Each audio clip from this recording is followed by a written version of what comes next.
for when you're saving to grow and your money is not being saved, you are taking an account to put in for growth, short term, mid and long. So if you are, whether it's $100 a month or $10,000 a month that you're putting in to grow, what are some of the vehicles in the last couple of years that used to be good places to put money that I'm curious with the global pandemic and COVID and all the different impacts that have had on financial situations and companies, governments, and the changing markets? Do you have different advice now than you maybe had 3 years ago for people if they're bringing $100 or $10,000 in a period to invest something, or $100,000? Has that changed dramatically or just mildly? I think one of the things that we've seen, well, I think the change for so many of us over the pandemic was very dramatic, right? In a lot of ways, certainly emotionally. One of the things that wasn't necessarily prioritized pre-pandemic was having what I call a flex account, right? I really don't love the term emergency fund, but the idea of a flex account, to know that something takes place, that you are financially empowered and independent and can look after yourself.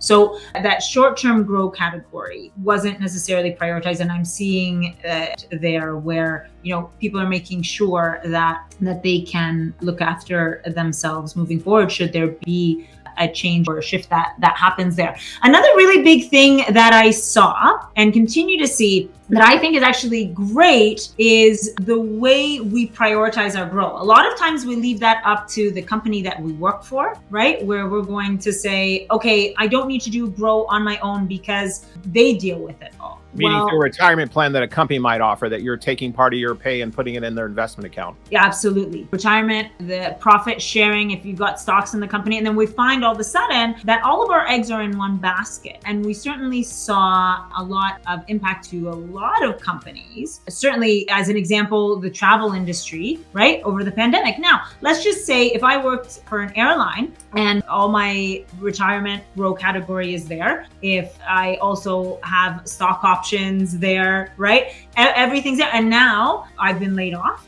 All of my, the stock price has obviously been impacted. And where does that leave me? So finding diversification, meaningful diversification that works best for you, knowing that holding some cash for buying opportunities is always incredibly important, right? And knowing that you also have some fixed income, right? And so bonds, for example, and then knowing that you have some stocks, and if it's appropriate for you, that you also have what I like to call an explore category, because that could be something like cryptocurrency, etc., that is more based on your comfort level, somewhere that you can explore other market opportunities. Hi, Steve Rodgers here. If you're enjoying the show, glad to hear it. If you want to click on the link below, we could jump in a conversation and have a discovery call about how I might be able to help you be more productive, more profitable, more on purpose, grow or start a business. I help a lot of people in those areas, and I'm sure I can help you. Click on the link below.